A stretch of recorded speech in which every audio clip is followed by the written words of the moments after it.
Love is a burning thing, and it makes a fiery ring. Bound by wild desire, I fell into a ring of fire. I fell into a burning ring of fire. I went down, down, down, and the flames went higher. And it burns, burns, burns, the ring of fire, the ring of fire. I fell into a burning ring of fire. I went down, down, down, and the flames went higher. And it burns, burns, burns, the ring of fire, the ring of fire. The taste of love is sweet when hearts like ours meet. I fell for you like a child, oh, but the fire went wild. I fell into a burning ring of fire. I went down, down, down, and the flames went higher. And it burns, burns, burns, the ring of fire, the ring of fire. I fell into a burning ring of fire. I went down, down, down, and the flames went higher. And it burns, burns, burns, the ring of fire, the ring of fire. And it burns, burns, burns, the ring of fire, the ring of fire, the ring of fire. Hello, folks. You're listening to Mitch Miller's podcast, The Black Hole. It's the story of one man's journey into the coal mines. I decided to become a coal miner for a couple different reasons. One of which is that I'm an artist, and my goal is to be the most underground artist in the world. So I can't figure how much more underground you can get than 900 to 1,200 feet underground, going down, down, down into the black hole. I've got myself a little voice recorder, and my plan is to sit in the car after every shift and talk about what I did that day on shift, and turn it into a podcast. My initial goal was to do 5 minutes after each shift, so with mandatory Saturdays, that would be 30 minutes per week and 30 minutes per episode. Each episode would be a week long. But because this voice recorder won't record, won't let me resume recording and keep it all 1.5 hour file, I'm going to have to split the files up into 5-minute segments, one for every shift. So I don't know how it's going to work out. Maybe the podcast software will let me load all the files into a half hour, or I might have to just offer it as a 5-minute podcast. Either way, today I had training, 8 hours of training in classroom. Got issued my self-rescuer, which helps give me oxygen if there's a fire or disaster underground. Got a headlamp, and just did in classroom training. I'm reporting from a mine parking lot in a car, and tomorrow I go underground for a mine tour. So I'll spend most of the day underground. It's my first time underground, other than maybe a cave tour when I was a kid. So I'm pretty excited to go underground and see what it's all about. But tune in and join me for my podcast. I'll be a Red Hat apprentice miner. You're apprentice miner for 6 months. So this is me, a 35-year-old male, starting as a coal miner in a coal mine in southwestern Pennsylvania. It's a West Virginia mine, but the portal is in southwestern Pennsylvania. It is May 7th, 2019 at approximately 4 p.m. Eastern Standard Time. I just came out of my mine tour, 900 feet underground, and this is Mitch Miller's podcast, The Black Hole. So, you have to take an 80-hour course to go into a West Virginia mine, which this mine is considered a West Virginia mine. To take an 80-hour safety course. And you learn a lot in the course. So I guess I should go through some of the basics of the coal mine. There are 3 types of coal mine entry or portal or mouth, I mean. There's a drift mine, which is a mine where there's like a cliff and the coal seam is exposed and you drive directly into the side of the cliff. There's a slope mine where you start high and it slopes down to the coal seam. You can drive right into that type as well. And there's a shaft mine. And the mine I'm working at is a shaft mine. A shaft mine means you take an elevator down to the coal seam. Now mine is a skipjack mine, is what I've heard it's called, where the coal is also brought out via elevators. 2 elevators that carry, I forget how many tons, counterbalance each other. And they're called a skipjack because when one's up, the other one's down. When one's down, the other one's up. The coal's loaded into that, and then taken to the prep plant. Apparently, there's 100,000 ton prep plant that goes with this mine, and it's located in West Virginia. So you go down into the portal and you're in what some people call a mine shaft, but really the shaft is the portal, the thing you take an elevator down. The hallways, the parallel running hallways are called entries.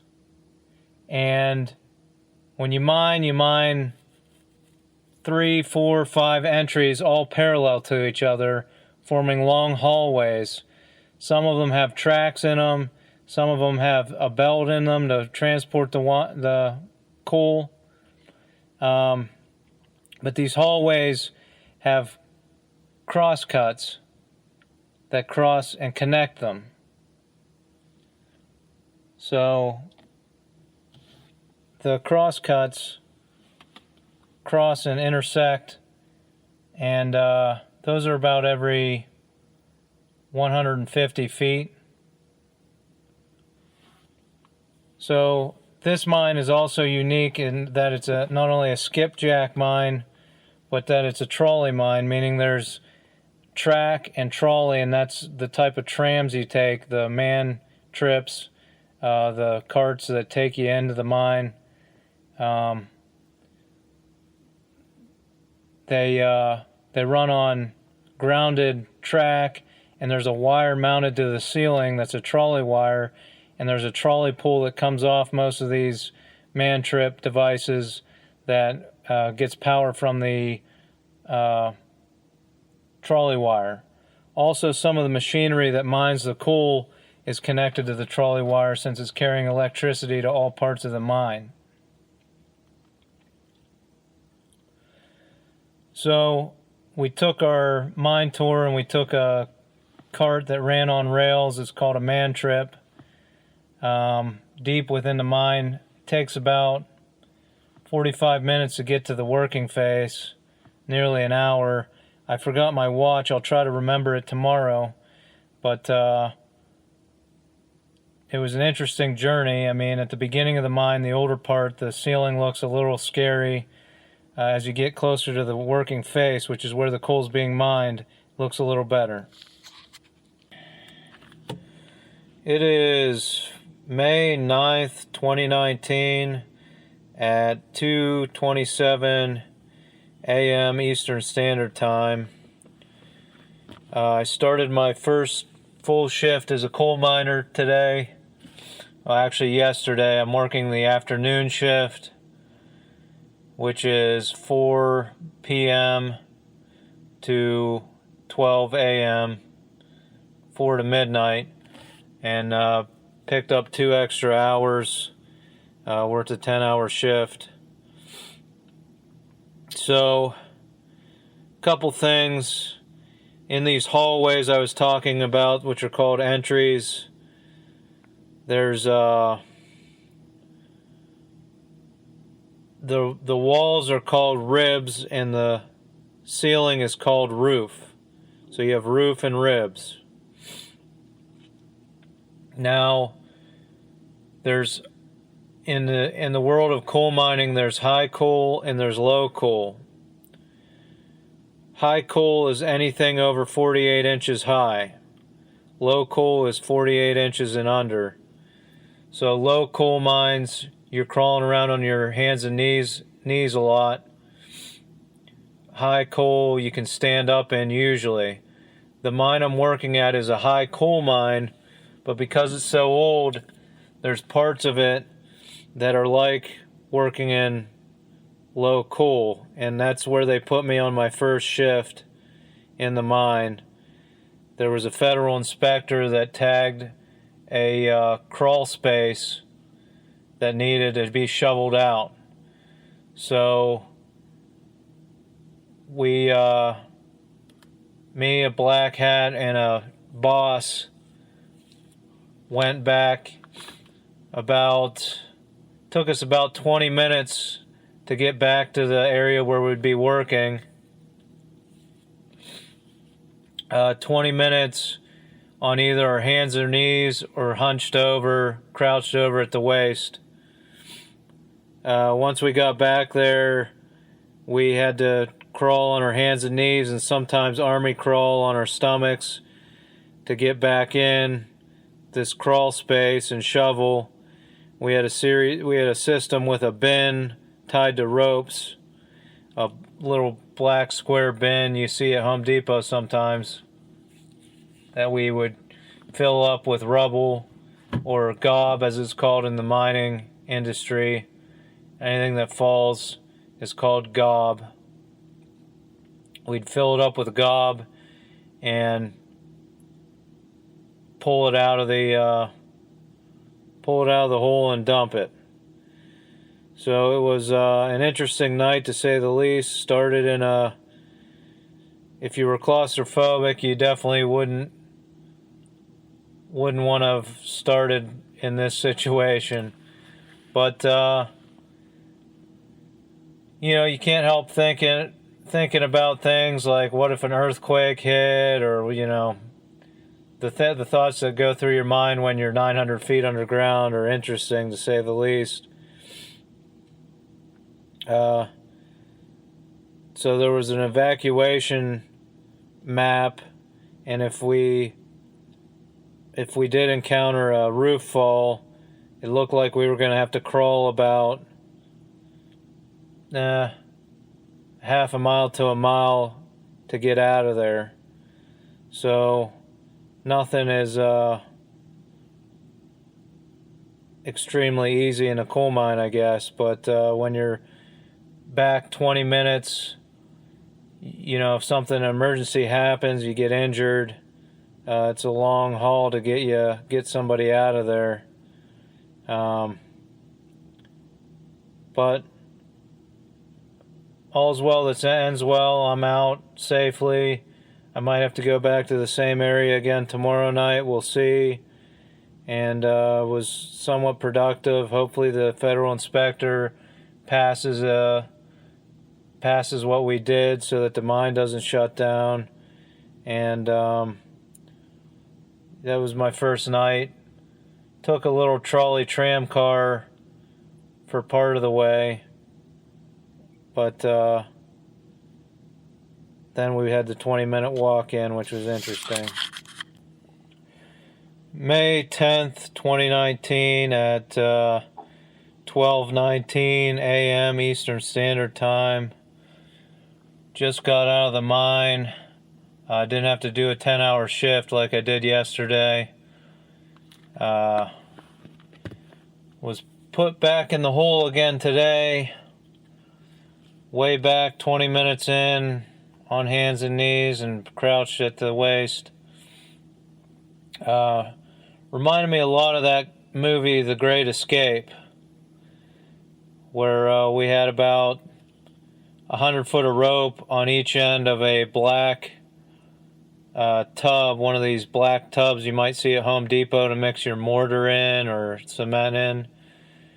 And we had this black tub, and the guy I was with last night, the black hat, not the boss, was back in with the shovel. He'd shovel it full. When you go back in this crawl space, there's a turn to the left. So I was at the turn point about 50 feet in from the room where you can work from and dump the rubble. And he was another 50 feet in shoveling. So I would pull the bin to me, and then the boss was out at the other end, and he would pull the bin the rest of the way. Then I'd pull the empty bin in and take it, and the guy shoveling would take the empty bin the rest of the way in. So it reminded me a lot of that movie, The Great Escape, where they're trying to dig a tunnel out of a POW camp. But I think it's a lot more rewarding digging a tunnel to freedom, to escape, than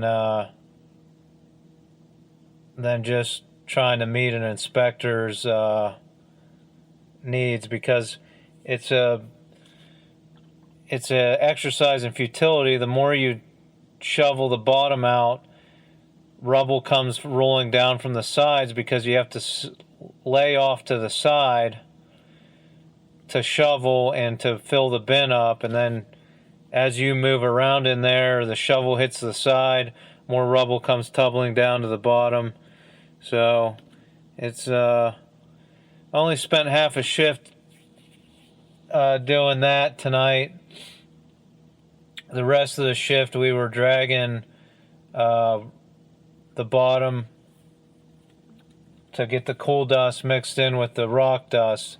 So in a mine, you spread rock dust on the walls and the floor to as a fire suppressant. It's a powdered limestone, and you cover all the walls with it as a fire suppression measure. But I'll tell you the highlight of the night. So there's different size tram cars, man trips they're called, that carry people. There's a bus which has like an enclosed seating area, a different type that has an open seating area, and then there's these little Jeep utility vehicles, they call them Jeeps. And there's nothing like, the mine train ride at Disney World and the mine car rides at amusement parks don't do justice until you've been 900 feet underground on one of these little utility cars. And again, I said that there's tracks and trolley line running everywhere. So the trolley line is an energized bare copper wire that runs above the tracks, just like your trolley cars in San Francisco and things like that. So you're cruising along at 30 miles an hour, three of us in this little utility car. All of our headlamps are out. There's just one little headlight on the front, and you're screaming down through the track, and there's sparks flying from underneath you. Every once in a while, the trolley pole sparks and arcs flash a light, and you're running at 30 miles an hour, and then wham, crash, crack, crack. The trolley pole slips off of the trolley wire, and it starts running, bouncing off of the roof of the mine, throwing rubble all over the place, and showering you in rubble. And it's an experience, to say the least. Saturday, May 11th, 2019 at 12:23 Eastern Standard Time, USA. Just got off shift. Got out in 8 hours again today. It was a good shift. Didn't have to go to 9M where you crawl for 20 minutes and then you're down on your belly digging out some kind of hole. Got to go up to the working face today. Not all the way up to the face, but it's called a section where miners are working and mining coal is called a section. So you go all the way to the end of the tracks. Takes about 45 minutes to get all the way in there. And today I was putting together cribbing, which is this type of roof support. There's many types of roof support. There's pillars. There's posts, which are wooden posts wedged in against the roof. There's every 5 feet there's a bolt going up into the roof that goes 4 to 8 to even longer feet up into another strata of rock and anchors itself in there, and then there's a plate on the end of the bolt and you bolt it up tight into the roof, and it sandwiches together the type of rock strata and a little bit of coal that's still left on the roof all together so that it won't fall down on you.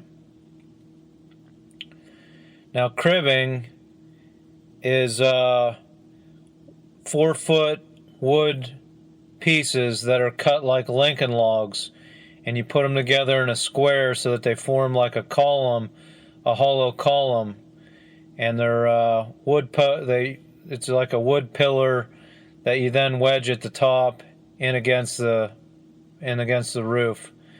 So that's what I was doing tonight. Was putting together cribs. Built about 3 with another guy, a guy that came in the same time as me as far as being hired at the mine.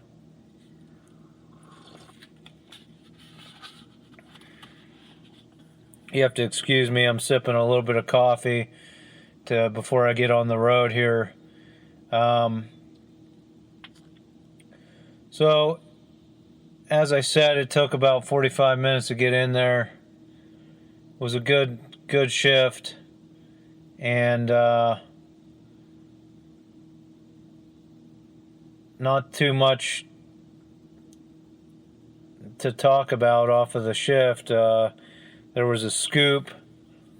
We watched a scoop truck. It's a type of mine machine, a scoop that went and scooped the crib, the wood, and it has a winch on it. And we winched the wood onto the scooped it up, and moved the wood over to where we were working. 2 other guys that came in with us were building a concrete block wall. They got about 3/4 of that done.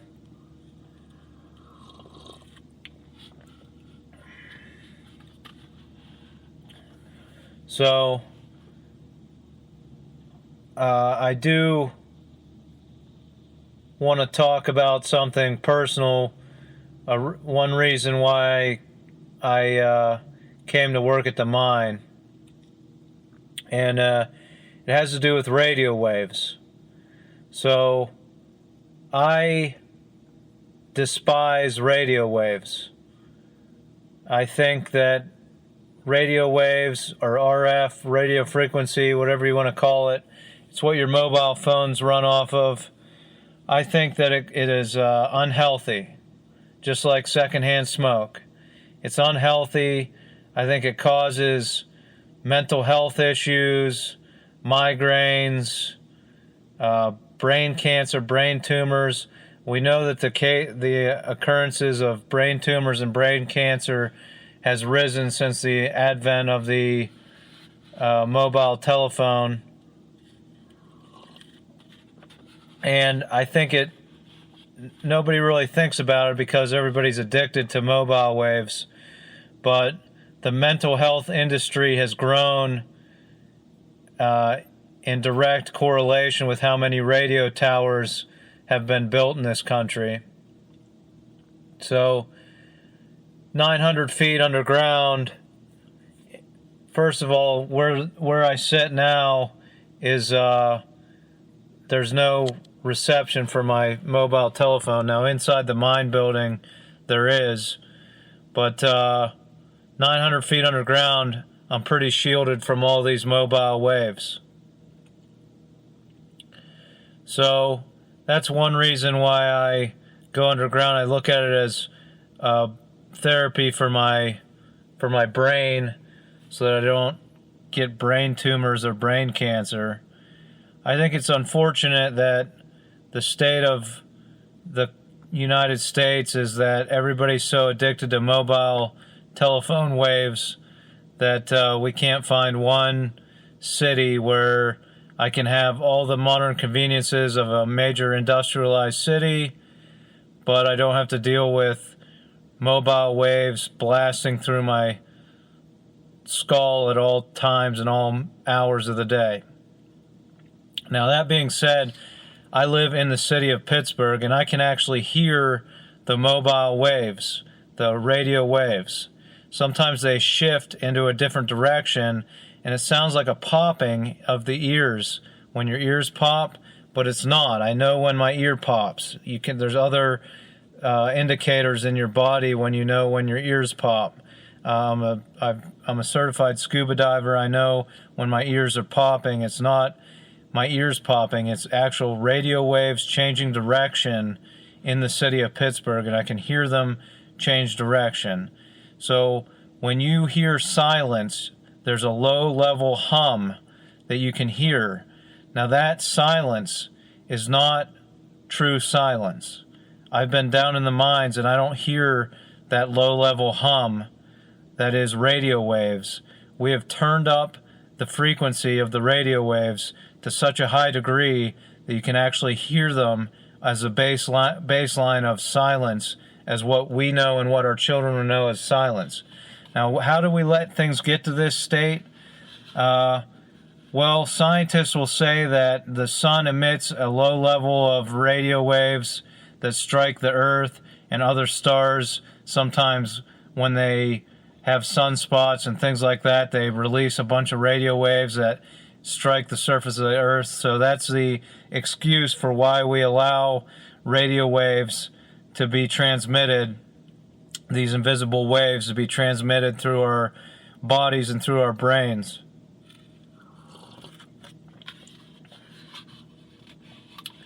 But again, I think it's unfortunate that we can't have one city where they say this is a radio-free zone, and sure, you could still have internet cafes with Wi-Fi, and it would be like secondhand smoke.